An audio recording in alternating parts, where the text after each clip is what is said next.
네, 안녕하세요. 당신의 밤이 온통 영화가 되는 곳, 보통 사람들의 영화수다, 나이트 시네마입니다. 2023년 4월 11일, 의식의 흐름을 따라가는 영화 뉴스를 이프렌드에서 진행하고 있습니다. 캐스트로 들으시는 분들 중에서 바쁘신 분들은 1.2배속이나 1.25배속으로 청취하실 것을 권장드립니다. 추천과 구독은 큰 힘이 되니까요. 잘 부탁드리겠습니다. 제 지인이 제가 방송하는 걸 보시고는 어떤 피드백을 주셨냐면, 방송하는 그 모습이 너무 행복해 보이더라라는 피드백을 딱 주시는 거예요. 근데 그 얘기를 딱 들었을 때, 뭐, 방송 너무 재밌게 봤어요. 이런 얘기도, 물론, 뭐, 되게 기분 좋은 이야기지만, 이렇게 방송하는 그 모습이 너무 행복해 보였다라는 그 말조차도 너무나도 좀 행복하더라고요. 듣는 입장에서는. 그래서 그 말 한마디에 좀 더 힘을 얻어서 이렇게 오늘도 방송을 진행하고 있는 것 같습니다. 먼저 나이트 시네마 신규 컨텐츠는 지난주에 방송했었던 의식의 흐름을 따라가는 영화 뉴스의 편집본을 이제 유튜브와 각종 팟캐스트 플랫폼에 올려놨으니까요.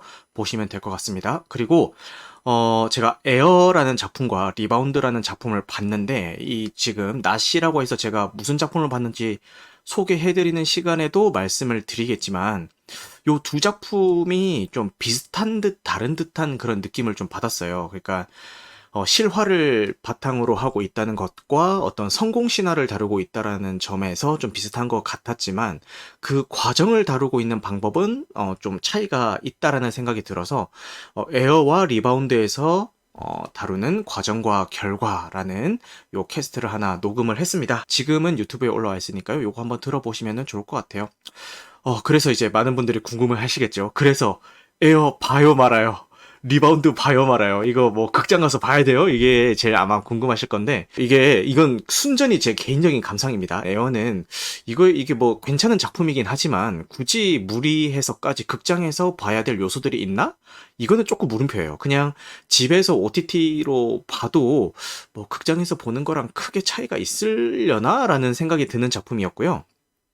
제가 점수는 좀 짜게 주긴 했습니다. 왜냐면은 아까도 얘기했듯이 그 성공 에어조단이라는 브랜드가 런칭되기까지의 과정을 다룬 작품이고, 어떤 성공 신화를 다루고 있다는 점은 물론 훌륭하지만 그 과정을 다루는 면에 있어 가지고 제 스타일은 아니었다라는 생각이 들어서 점수는 좀 짜게 주긴 했습니다만, 분명히 괜찮은 작품이고요. 특히 신발 좋아하시는 분들이나 마이클 조던 좋아하시는 분들은 되게 좋아하실 것 같은 요소들이 되게 많은 작품이라서 보시면 좋을 것 같아요.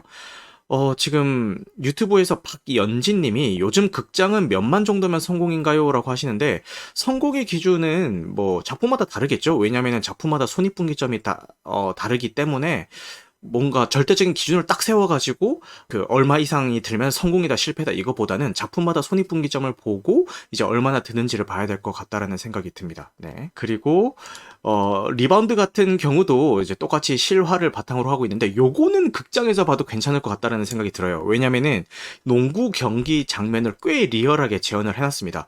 보면서 제가 좀 놀랬던 게 뭐냐면은, 그 농구 경기 씬을 촬영을 하는데 이게 진짜 농구 경기를 하는 듯한 착각이 들 정도의 퀄리티로 이제 그 경기 장면들을 촬영을 했더라고요. 그래서 야, 이게 진짜 쉬운 일이 아니었을 텐데 정말 촬영하는데 고생이 많았겠다라는 생각이 들었어요.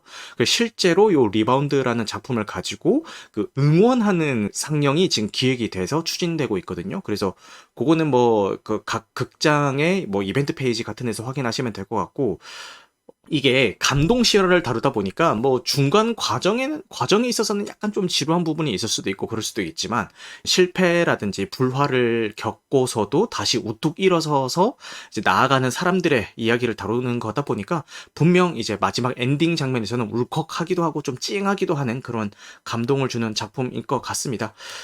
그래요. 그리고 장항준 감독님이 요 메가폰을 잡으셨는데, 요분이 이제 예능이라든지 각종 뭐 팟캐스트에 뭐 게스트로 나가셔서 맹활약을 하고 계신 분이시잖아요. 근데 이분이 이런 예능이나 다른 데서는 굉장히 입담도 좋고 되게 재밌는 개그 캐릭터시잖아요. 근데 이분의 개그는 본인이 할 때 재밌는 것 같다. 이 작품을 통해서 다른 사람들을 통해서 본인의 개그를 구현을 하니까 이게 저는 뭐 빵 터지는지는 잘 모르겠더라고요. 그래서 뭐 그냥 뭐 개그 시도 잘 했네 뭐 요 정도지 뭐 이것 때문에 막 진짜 개그감이 탁월하다 이런 느낌까지는 잘 모르겠더라고요. 어쨌든 그럼에도 불구하고 엔딩 장면에서는 뭐 누구나 감동을 느낄 수 있는 작품이니까요. 요거는 뭐 농구 경기 씬도 그렇고 뭐 그런 것들 때문에 극장에서도 조금 보실만하다. 근데 지금 첫 주 성적이 나왔죠. 첫 주 성적으로 예상컨대 손익분기점을 넘기기에는 조금 어렵지 않나라는 관측이 있어요. 근데 이거는 뭐 첫 주 성적만 가지고 분석한 거기 때문에 이게 뭐 얼마나 정확한지는 모르겠지만 그런 예측이 있긴 합니다. 그리고 지금 박스오피스 2위를 기록하고 있고 1위는 여전히 스즈메의 문단속이 계속 1위를 잡고 있습니다. 그리고 제가 존윅 시리즈를 쭉 봤는데 존윅을 제가 1편만 보고 2편, 3편은 안 본 상태였어요. 4편이 너무 잘 뽑혔다. 그리고 북미에서 평이 너무 좋다. 이런 평이 막 나오고 있으니까 야 이거 4편을 보려면은 2편, 3편을 내가 봐야겠는데? 라는 생각이 들어가지고 저기 네이버 시리즈 온에서 2편, 3편을 구매를 해서 봤고요. 각각 한 5,000원씩 했던 것 같은데 요즘 뭐 5,000원이면은 커피 한 잔 값 아닙니까? 그죠? 예, 커피 한 잔 값이면은 요 존윅 2편, 4편을 즐기실 수가 있습니다. 개꿀이죠. 그리고 요게 정액제 OTT는 없는 것 같고요. 뭐 굳이 네이버 시리즈 온 뿐만 아니더라도 개별 구매할 수 있는 그 플랫폼에서는 이제 구매가 가능하시니까 거기서 한번 보시면 될 것 같아요. 근데 이게 제가 요 작품을 2편, 3편을 좀 이렇게 떼놓고 봤으면은, 그러니까 시간차를 두고 이제 개봉했을 당시에 이렇게 챙겨서 봤으면은 또 모르겠는데, 이거를 제가 연달아서 2편, 3편을 보다 보니까 사실 존윅 1, 2, 3, 4편이 전부 다 그 계속 연속되는 시간대에 일어나는 사건들을 다루고 있거든요. 그러니까 제가 1편은 옛날에 봤고 2편, 3편은 연달아서 봤고 4편은 제가 지난 주말에 이제 유료 시사회로 감상을 했거든요. 근데 2편, 3편을 연달아서 보다 보니까 제가 이게 헷갈려요. 어떤 장면이 2편에서 나왔고 어떤 장면이 3편에서 나왔는지 이게 헷갈려가지고 지금 이걸 구분해서 어떻게 좀 그 씬들이 머릿속에 떠오르고 있지는 않은데 어쨌든 두 작품 모두 2편, 3편 모두 너무 재밌게 봤고 그 거기에 이어서 유료 시사회로 감상을 했던 존윅 4편도 재밌게 봤습니다. 존윅 4편 같은 경우는 제가 유료 시사회로 봤기 때문에 지금 미리 보고 감상평을 남긴 거긴 한데 정식 개봉은 다가오는 수요일에 정식 개봉이 될 예정입니다. 일단 북미에서는 유례가 없는 극찬을 받고 있는 작품이긴 하고요.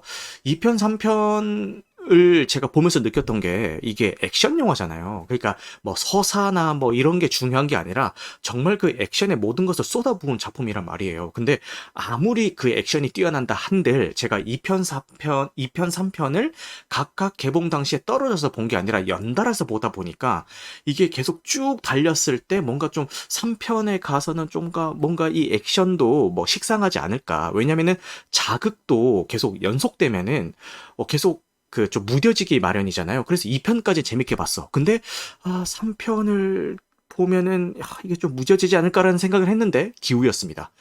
연달아서 봤음에도 불구하고 3편도 야 액션 끝내준다. 특히 3편에서는 그 개를 이용한 액션 장면들이 나오는데 그게 너무 멋있더라고요. 그래서 야 정말 어떻게 이렇게 그 시리즈가 거듭될수록 그 식상함이 아니라 계속 어떻게 이렇게 발전해 나갈 수 있을까? 그리고 그 발전된 모습이 어떻게 이렇게 역대급을 찍을 수가 있을까? 진짜 경이로운 작품인 것 같습니다. 근데 그 바통을 이어받아서 존윅 4편 역시도 2편, 3편에서도 뛰어난 액션을 보여줬지만 4편에서도 그에 뒤지지 않는 역대급 액션을 보여주고요. 이게 러닝타임이 엄청 길어요. 거의 3시간에 달하는 러닝타임인데 그 러닝타임 동안 그 액션의 모든 것을 쏟아부으면서 너무 막 황홀하다라는 생각이 들 정도로 봤고 이 보는데 저도 모르게 육성으로 감탄사가 나오더라고요. 와, 씨, 미쳤다. 이런 감탄사가 나오더라고요. 그 정도로 액션에 모든 것을 집중해 넣은 작품인 것 같았습니다. 근데 반면 단점은 이렇게 액션에 모든 걸 쏟아 넣었다 보니까 액션 씬일 때와 액션 씬이 아닐 때의 갭이 너무 커요. 액션 씬일 때는 막 완전 막 액션 뽕이 올라가지고 막 와 진짜 어떻게 저렇게 연출할 수가 있지? 야, 미쳤다. 진짜 배우들 너무 고생 많이 했겠다. 야, 견자단 폼 미쳤다. 견자단 안 죽었네. 막 이런 생각을 하면서 봤는데, 액션씬이 끝나고 스토리가 전개될 때는 다소 지루한 감이 있습니다.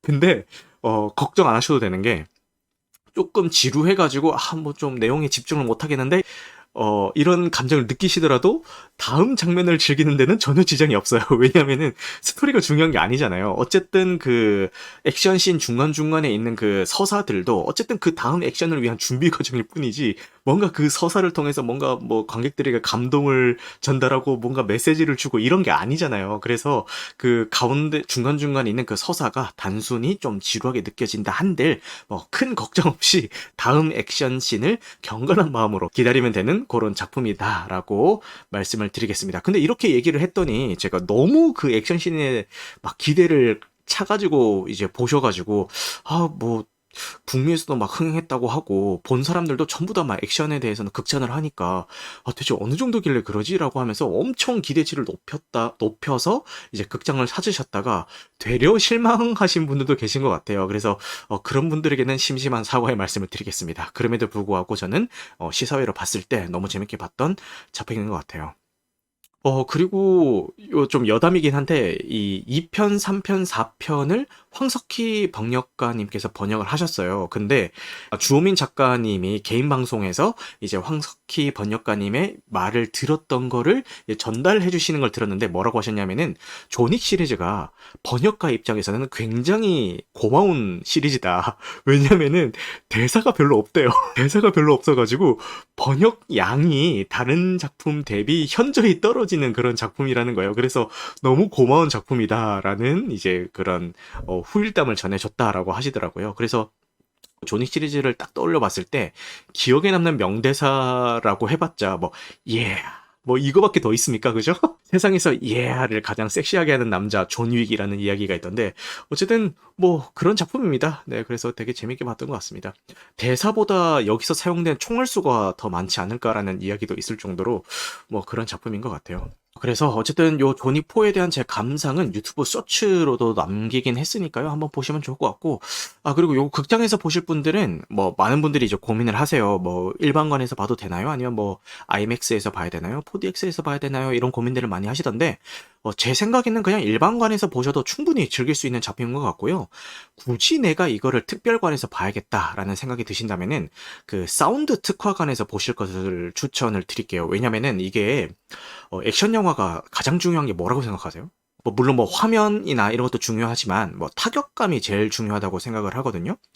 그 타격감을 나타내는 데 있어서는 뭐 카메라 무빙도 중요하고 액션 합도 중요하고 뭐 맞는 사람의 리액션도 중요하고 많은 것들이 중요하겠지만, 그 요소 중에 하나가 사운드라고 생각을 해요. 그 맞을 때 어떤 효과음을 넣느냐, 이것도 굉장히 중요하다고 생각을 하기 때문에 타격감 사운드를 굉장히 잘 살린 작품입니다. 액션을 좀 더 온몸으로 느끼고 싶다라는 사람이 있다면은 사운드가 특화된 상영관에서 보실 것을 추천을 드리겠습니다. 근데 뭐 이거는 뭐 선택이지, 일반관에서 보셔도 충분히 재밌게 보실 것 같다라는 생각이 듭니다. 그 조닉 4에 쿠키 영상이 있어요. 그 엔딩 크레딧이 다 올라가고 난 다음에 쿠키 영상이 나오는데, 다음 시리즈를 위한 떡밥을 뿌리는 그런 식의 쿠키 영상이니까요. 그 보시는 분들은 쿠키 영상 놓치지 말고 꼭 보셨으면 좋겠습니다.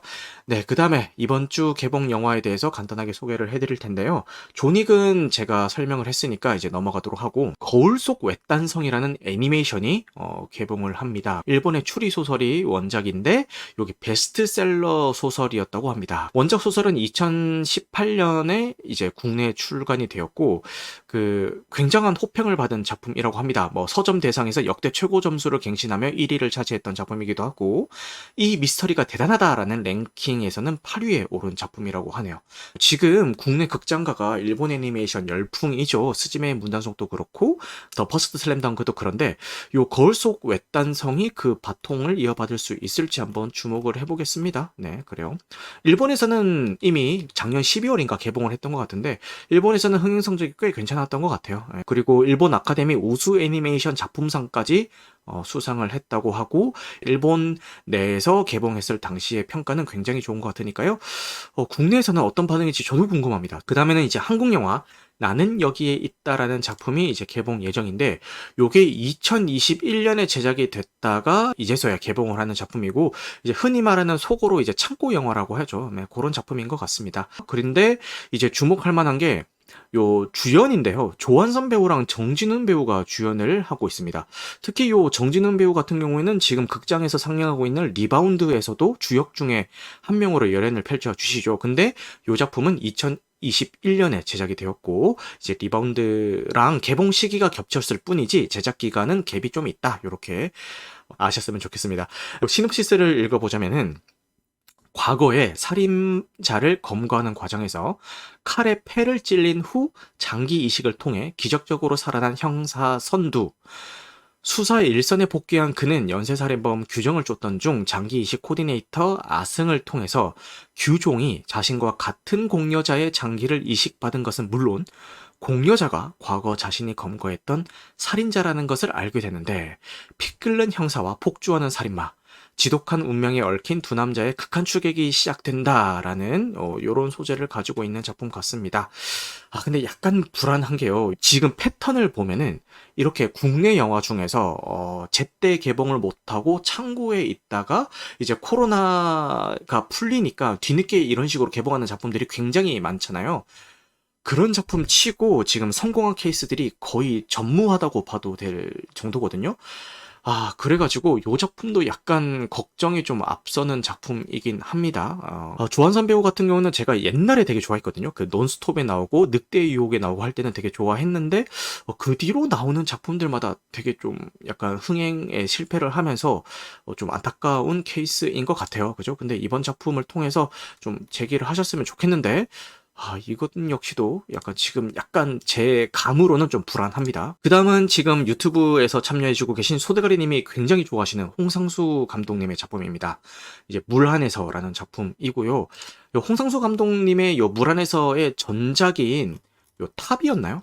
탑이 엄청 극찬을 받았잖아요. 물론 저는 보지 못했습니다. 보지 못했지만 엄청 극찬을 받고 그 전작인 소설가의 영화도 막 엄청 극찬을 받았기 때문에 이 물 안에서는 과연 어떻게 제작이 됐을지 많은 분들이 좀 주목을 하고 계신 것 같아요. 이 홍상수 영화 감독을 제가 한 편도 안 봤거든요. 그 홍상수 영화의 입문을 하려면은 뭔가 순서가 있는 모양이더라고요. 이 입문자가 아무 작품이나 골라잡고 입문을 하기에는 지금 여기 화면에도 나오듯이 작품이 너무 많아요. 잠깐만. 그래. 이 하하하부터 시작하라고 추천해 주시는 분들도 있고 뭐 여러 가지 추천들이 있긴 하던데 제가 항상 봐야지 생각만 하고 뭐 선뜻 시작은 못하고 있는 감독님의 작품이긴 합니다. 저는 뭐 물안에서를 보지는 않을 것 같아요. 근데 요 배우들이 이렇게 포스터에 나와 있는 인물들만 보면은 약간 그런 느낌 아니에요? 그 홍상수 영화 감독이라고 하면은 을에 나오는 분들이 있잖아요. 그런 분들이 아니라 약간 제가 이제 그분의 작품을 모르는 제 입장에서 봤을 때는 다 뉴페이스인 것 같은데 이번 작품이 어떻게 될지는 잘 모르겠습니다. 네, 그 다음 작품은 사랑의 고고학이라는 작품인데 제가 이 작품을 약간 주목했던 건 이 배우입니다. 주연 배우님.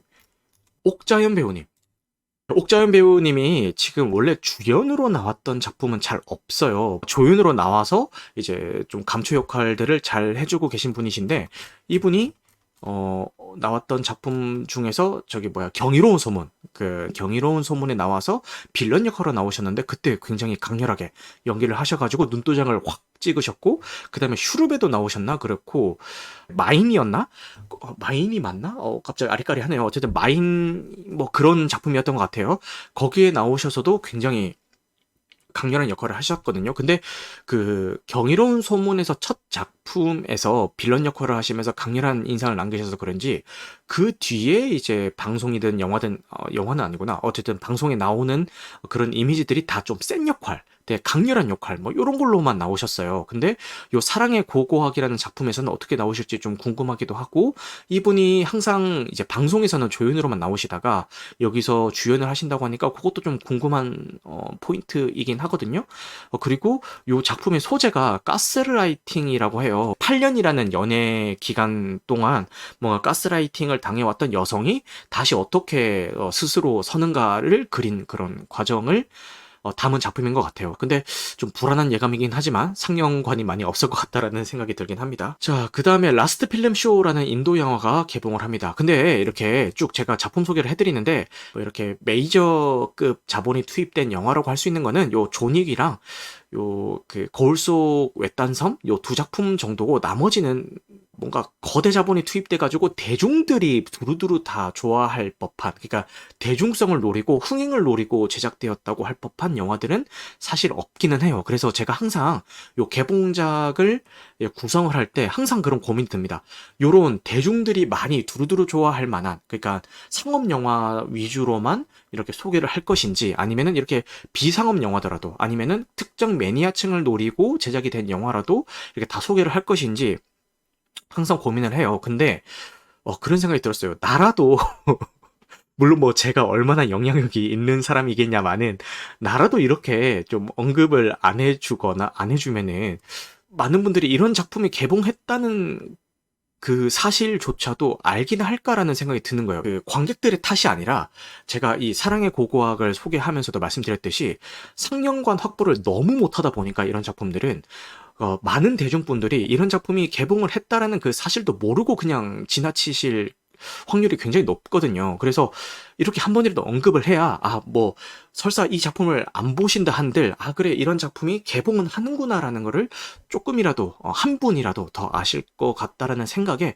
뭐 굳이 꾸역꾸역, 물론 뭐 이런 작품들을 소개할 때 뭐 관심 없는 사람도 있을 거고 좀 집중도가 떨어지는 분들도 있겠지만, 그럼에도 불구하고 이렇게 꾸역꾸역 넣어서 소개를 해드리고 있으니까요.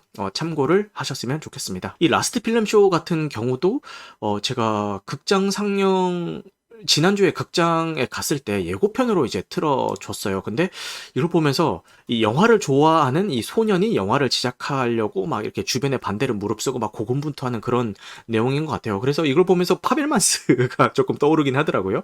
근데 그거랑은 좀 다른 결로 가는 작품인 것 같으니까요. 이것도 이제 궁금하신 분은 극장에서 보시면 좋을 것 같습니다. 그리고 레디 플레이어 1이 4DX관에서 재개봉을 합니다. 4DX관 재개봉이니까 당연히 CGV 독점 재개봉이겠죠. 그래서 이게 제가 개봉 당시에 봤는데 너무 재밌게 봤던 작품이고요. 스티븐 스필버그 감독님이 제일 잘하는 거를 너무나도 잘 하신 작품이라는 생각이 듭니다. 그리고 이 작품 같은 경우는 뭐 보신 분들은 아시겠지만 4DX관에서 봐도 무리가 없는 작품일 만큼 너무 잘 만든 작품이니까요. 그 당시에 극장에서 놓친 분들은 4DX관에서라도 한번 보셨으면 좋겠습니다. 뭐 이런 영화가 극장용 영화지 뭐 어떤 영화를 극장용 영화라고 부르겠어요. 그리고 뭐 레이싱 장면이라든지, 굳이 레이싱 장면이 아니더라도 그 4DX관의 어떤 그 뭐랄까 그 효과를 100% 즐길 수 있는 장면들이 너무나도 많이 나오는 작품이니까요. 궁금하신 분들은 한번 찾아보시면 될 것 같습니다. 근데 요 레디 플레이어 1이 재개봉하는 이유가요. 따로 있습니다. 요 워너브라더스 100주년 특별전이라고 해서 개봉을 하는 거고요. 이제 다른 작품들도 재개봉을 하게 되는데, 크리스토퍼 놀란 감독님의 인셉션이 4월 19일에서 25일까지 아이맥스관에서 재개봉을 하게 되고요. 그 다음에 2001 스페이스 오디세이도 26일부터 5월 9일까지 재개봉을 합니다. 그리고 블레이드 러너 더 파이널 컷, 요 작품도 4월 26일부터 5월 9일까지 상영을 한다고 하는데요. 제가 공교롭게도 요 인셉션도 보기는 봤는데 너무 옛날에 봐가지고 기억이 좀 흐린 상태고요. 요 2001 스페이스 오디세이 못 봤고요. 블레이드 러너 더 파이널 컷 이것도 못 봤어요. 그래서 이 세 작품 모두, 인셉션부터 시작해서 스페이스 오디세이, 블레이드 러너 요 세 작품 모두 제가 만약에 시간대만 맞는다면은 극장을 방문해서 한번 관람 계획이 있습니다. 그리고 레디 플레이어 1 같은 경우도 제가 그 당시에 아이맥스관에서 봤어요. 4DX관에서 본 게 아니라. 그래서 요것도 시간만 맞다면은 좀 보고 싶다라는 생각이 듭니다. 네, 그래요. 그래서 재개봉을 한다고 하니까 저처럼 놓치셨던 분들이라든지, 아니면은 그 당시에 봤지만 극장에서 다시 한번 더 그 감동을 느끼고 싶다라는 분들은 극장을 다시 찾으셨으면 좋겠습니다. 그리고 그 다음에 소개드릴 영화는요, 지난번에 소개드렸던 8번째 감각이랑 비슷한 결을 하는 작품인 것 같긴 한데, 밥만 잘 사주는 이상한 이사님이라는 작품입니다. 이것도 웹툰을 원작으로 하고 있고요.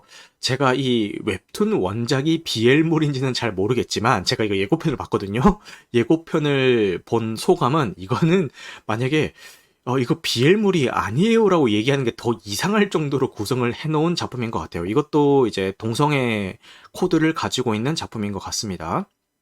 근데 예고편만 딱 봤을 때 느낀 거는, 왜 여자들이 이 동성애물, 그러니까 BL물을 좋아하는지 알 것 같다는 생각이 들 정도로 너무 꽃미남들을 다 캐스팅을 해놨어요. 네, 그리고 시놉시스를 읽어보자면은, 네 번째 생을 모두 기억하고 살아낸 유담과 그와 연애해야지만 생을 유지할 수 있는 신의 아이 동백이 만나 서로에게 얽힌 저주를 풀기 위해 진짜 사랑을 찾아간 뭐야 이게?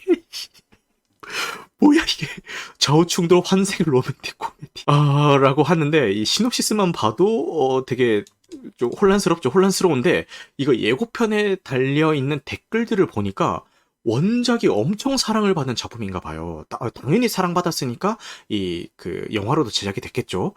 그래서 시놉시스만 보면은 혼란스러운데 의외로 좀 뭐 괜찮은 구석이 있나라는 생각도 들고, 이 소재만 딱 읽어봤을 때는 이게 웹툰이라서 사랑을 받은 것 같기도 한데, 이게 과연 실사화가 됐을 때도 사랑을 받을 수 있을까는 잘 모르겠지만, 뭐 어쨌든 뭐 제작이 됐다고 하니까, 네. BL물 좋아하시는 분들은 한번 참고를 해보셨으면 좋겠습니다. 여덟 번째 감각에 이어서 자꾸 이런 그 BL물들이 극장에서 개봉을 하고 있는데, 그만큼 이 수요가 있어요. 시장이 커요. 지난번에도 말씀드렸지만 나 BL물 좋아합니다라고 이제 막 떳떳하게 얘기를 안 하고 다녀서 그렇지, 그 시장이 크기 때문에 이런 수요가 있으니까 이렇게 또 하지 않을까라는 생각이 들어요. 요건 역시 제 예상인데, 극장에서는 참패할지언정 뭐 2차 시장, 뭐 OTT라든지 뭐 그런 데서는 꽤 많이 볼 것 같다. 지난번에 그 여덟 번째 감각도 그렇고, 요 밥만 잘 사주는 이상한 이사님도 그렇고, 예고편을 보면은 영상을 너무 예쁘게 찍어놨어요. 진짜 그 여성 관객들을 타겟으로 하고 만들었구나라는 게 팍팍 티가 날 정도로, 진짜 약간 그 인스타 감성이라고 해야 될까요? 그 샤랄랄라 그런 필터를 먹인, 샤랄랄라 필터를 먹인 그런 감성으로 영상을 되게 예쁘게 찍어놔가지고 뭐 좋아할 것 같다. 요것만 봐도, 요 스틸샷만 봐도 약간 샤랄랄라 느낌이 좀 있지 않습니까? 그 뽀샤시 효과가 좀 들어간 그런 느낌으로 쭉 제작이 됐더라고요. 그래서 뭐 이런 거 좋아하시는 분들은 충분히 좋아하실 것 같다라는 생각이 듭니다. 그 다음은 제비라는 작품인데요. 난 꿈을 꾸는 게 혁명이라고 생각해. 대학가의 봄날이 유독 뜨거웠던 1983년, 학생 운동에 앞장선 동지이자 비밀 연인 사이였던 제비와 은숙, 그리고 은숙을 사랑하기에 프락지가 될 수밖에 없었던 한 사람. 40년 뒤, 세 사람의 이야기를 알게 된 은숙의 아들 호연은 그들의 사랑과 혁명 그리고 비밀을 하나 둘씩 밝혀나간다라고 하는데, 요게 제가 그 평들을 쭉 읽어보니까 학생 운동을 다루고는 있지만 그 학생 운동에서 활약했던 여학생들에게 좀 포커스를 맞춘 작품이라고 합니다. 네. 뭐 좀 신선한 시점이기도 한 것 같아요. 그러고 보니까 생각을 해보면은 이런 학생 운동 장면을 다뤘었던, 그러니까 이거를 메인 소재로 다뤘던 작품은 제 기억이 잘 없긴 하지만, 이때쯤의 시대 배경을 다루고 있는 작품에서 심심찮게 이제 그 연출되고 있는 소재긴 하잖아요. 그 학생 운동이라는 그 소재 자체가. 거기서 보면은 남학생들이 이제 그 선두에 서서 활약하는 그런 모습들을 그려내곤 했는데, 물론 뭐 실제로도 뭐 그랬겠지만, 분명 뜻을 함께하는 그런 여학생들도 분명 존재를 했을 텐데, 기존의 작품에서 다뤘던 걸 보면은 보호받거나 아니면은 좀 이런 로맨스를 위한 그런 용도로 여학생들이 그 사용이 된 그런 느낌이 있었는데, 이 작품에서는 뭐 요렇게 좀 선두에 서서 좀 주도적으로 활약하고 있는 그런 모습들을 그린다고 하니까요. 그런 시점에서 보는 것도 좀 새롭겠다라는 생각이 들긴 합니다. 그 다음에 마지막으로 소개해드릴 작품은 킬링 로맨스라는 작품인데요. 요거는 특이하게 수요일 개봉이 아니라 금요일날 개봉을 합니다. 4월 14일 날 개봉을 하고, 저는 그 예매를 해놨어요. 그 개봉 당일날 금요일날 마침 제 퇴근 시간대랑 맞물리는 그 상영이 있어가지고 예매는 해놨는데, 요게 예고편을 보신 분들이 전부 다 약간 그 난색을 감추지 못하고 계시는 것 같더라고요. 너무나도 특이한 영상미를 자랑하는 작품이라서.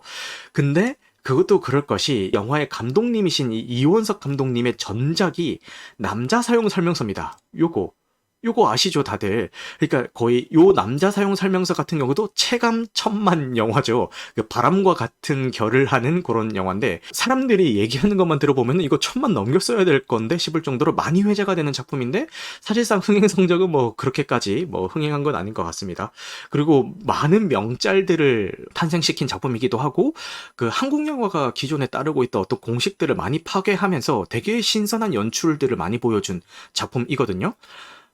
그런데 고 감독님이 후속작으로 요 킬링 로맨스라는 작품을 내놨습니다. 이건 역시도 예고편만 보고 많은 사람들이 좀 난색을 표하고 있고, 실제로 얼마 전에 일반 관객들을 대상으로 하는 시사회가 진행이 됐습니다. 그런데 시사회 평이 하나같이 혹평입니다. 호평이 아니고 혹평입니다. 혹평. 네, 어떤 결에서 혹평이냐 하면은 저 장면을 연기해낸 배우들이 대단하다. 내가 배우였다면 현타가 왔을 것 같다. 연기를 하면서도. 근데 실제로 배우 인터뷰에서도 비슷한 언급을 했습니다. 이한희 배우 같은 경우는 이 영화는 인터뷰에서 민트초코 같은 영화입니다라고 이제 비유를 했고요. 그 말이 뭐냐면은 좋아할 사람들은 엄청 좋아하겠지만 안 좋아할 사람들은 되게 기피하게 될 그런 영화인 것 같아요라고 얘기를 했고요. 어떤 결에서 그런 얘기를 한 건지는 굳이 시사회까지 가지 않더라도 예고편만 봐도 충분히 어떤 결인지 좀 이해가 갈 것 같고, 근데 그 시사회 평이 너무 안 좋아가지고 제가 금요일 날 예매를 해놨던 거를, 이걸 취소를 해야 되나 좀 고민을 했는데, 계속 제 마음속에서 싸우는 거예요. 이 시사회 평이 안 좋다고 하니까 이거를 취소해야 되는 그 마음이랑, 남자 사용 설명서 감독님의 작품이라고 하니까 궁금해서라도 내가 봐야겠다라는 그 마음이랑 너무 막 이렇게 충돌이 일어나는 거예요. 그래서, 모르겠습니다. 아직 예매를 취소하고 있지는 않은데, 뭐, 보게 될 것 같아요. 보게 될 것 같으니까, 요거 보고 나면은 제가 짧게 후기를 좀 남기도록 할게요. 이렇게, 근데 굳이 요거편까지 안 가더라도, 그 포스터만 봐도, 약간 똘끼가 좀 느껴지죠. 근데 이 감독님이 되게 좋은 게, 영화가 재미있다, 없다, 이걸 다 떠나가지고, 그냥 기존의 그 연출의 틀이라든지 영화 구성의 틀들을 안 따라가려는, 그러니까 본인만의 그 스타일을 뭔가 확고하게 잡아가려는 그런 시도를 하신다는 점에 의해서는, 그런 면에서는 진짜 높게 평가해야 되는 감독님이 아닌가라는 생각이 듭니다. 그리고 제 느낌상 이게 대중성을 가지고 있는 영화는 아니게 될 것 같아서, 개봉 초기에 못 보면은 상영 회차가 급격히 줄어들 것 같다라는 느낌적인 느낌이 들거든요. 그래서 아마 금요일에 예매를 해놓은 거 그냥 봐야겠다라는 생각이 드네요. 네, 이렇게 이번 주 개봉작 소개는 마쳤고요. 이번 주에 준비한 영화 뉴스 소개해드리는 시간을 가져보겠습니다.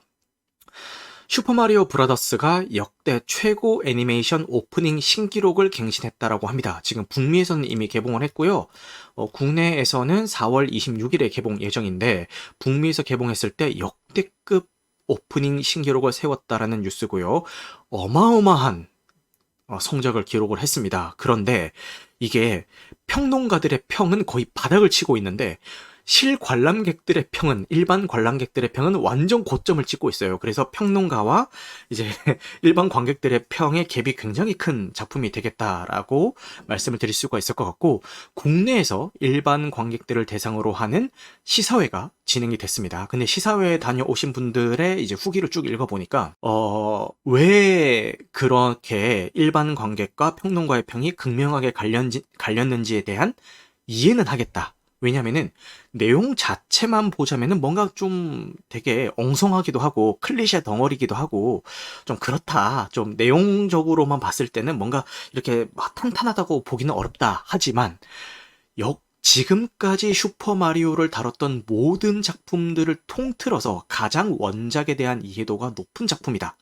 그래서 이 슈퍼마리오라는 그 닌텐도 시리즈 게임을 한 번이라도 즐겨봤거나 그 게임을 좋아하시는 분들은 환장할 만한 요소들이 매 장면마다 엄청 나온다라는 이야기를 하시더라고요. 그래서 저는 볼 것 같습니다. 그리고 저는 혼자 원어로 한번 보고요. 이거 우리 애도 봐도 되겠다 싶으면은 한국어 더빙으로 애랑도 한 번 더 볼 의향이 있습니다. 네, 그래요. 그 정도로 저 역시도 되게 기대를 하고 있는 작품이니까요. 빨리 개봉을 했으면 좋겠습니다. 4월 26일 기다려 보겠습니다. 이렇게 동킹공도 나오죠. 동킹공도 나오고 너무 기대가 됩니다. 자, 그 다음에 이제 스즈메의 문단속이 한국에서도 지금 400만 관객을 돌파를 했죠. 그런데 중국에서도 2천만 관객을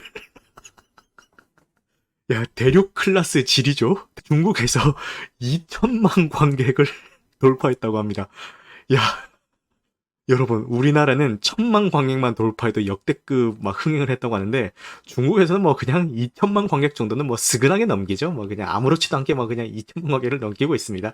네, 그랬다고 하고, 한국뿐만 아니라 뭐 중국에서도 엄청 흥행을 하고 있다, 이런 기사입니다. 근데 제가 지난 그 스즈메 문단속 소개를 할 때, 한국 에로 영화에서 아지메 뒷문단속이라고 해서 이제 패러디 영화를 내놨다라고 얘기했잖아요. 근데 제목을 오마주한 패러디 소설이 리디북스에 등록이 되어 있는데 그 소설 제목이 뭐냐면은 스드메 중의 몸단속이라는 소설이 그 리디북스에 또 등록이 됐더라고요. 근데 스드메가 뭐냐면은 그 스튜디오, 드레스, 메이크업이라고 해서 그 결혼식 준비할 때 들어가는 3대 필수 3대 요소거든요. 그래서 스드메 중 몸단속이라고 하는 거 보니까 이제 결혼 준비 과정에서 뭔가 뭐 관리하고 뭐 그런 건가 봐요. 네, 뭐 어떤 내용인지 잘 모르겠지만 어쨌든 뭐 각종 패러디를 낳고 있다. 뭐 이런 말씀을 드리겠습니다. 그리고 이제 조커 2가 이제 촬영이 완료가 됐다라고 하고요. 이게 조커 2가 뮤지컬 영화라고 해가지고 사람들이 많이 머릿속에 물음표를 달고 있던데 저는 이 조커 2가 기대되는 이유 중에 하나가 물론 그 조커 1에서 보여줬던 그런 완성도 면에서도 기대가 되지만 이 레이디 가가가 너무 기대가 돼요. 그러니까 뮤지컬 영화니까 당연히 뭐 노래를 하겠죠. 레이디 가가가 노래를 워낙 잘하는 배우니까. 그런데 그 스틸컷에 공개되어 있는 그 레이디 가가의 할리퀸 모습이 생각보다 너무 싱크로율이 높은 거예요. 그리고 이 작품을 위해서 레이디 가가가 극한의 다이어트를 한 것 같아요. 살을 엄청 뺐더라고요. 그 레이디 가가 체형이 그 약간 통통하신 편이셨잖아요. 근데 완전 그 얼굴에 골격이 다 드러날 정도로 그 앙상한 그 모습을 한 장면들이 스틸컷에 많이 잡혔거든요. 그래서 야, 진짜 이 작품에 진심으로 임했구나라는 생각이 들면서 엄청 기대가 됩니다. 부제는 폴리아되라고 하고요. 요 폴리아되가 뭐냐면은 공유정신병이라는 그 의학 용어고요. 어떤 한 사람이 먼저 증상이 나타난 뒤에 가까운 관계를 맺고 있는 다른 사람에게 전파되는 정신병이라고 하네요. 네, 그래서 그거를 부제로 갖고 있는 걸로 봐서 아마 이 조커가 가지고 있는 정신병이 할리퀸에게 옮게 되고 그래서 이 둘이서 막 궁짝짝 궁디락 궁다라닥 뭐 그렇게 하는 그런 작품이 아닐까 생각을 해봅니다. 그래서 한번 기대를 해보겠습니다. 너무너무 기대가 됩니다. 그리고 레이디 가가가 이 작품에 나온다고 하니까 가가 뭐 이러면 가가 이러면서 막 그 경상도 사투리 개그를 하시는 분들이 계시던데 그게 접니다. 네, 그래요. 자, 그리고 뭐 이제 한국 영화 볼 게 없다. 뭐 이렇게 지금이 골든 타임이다.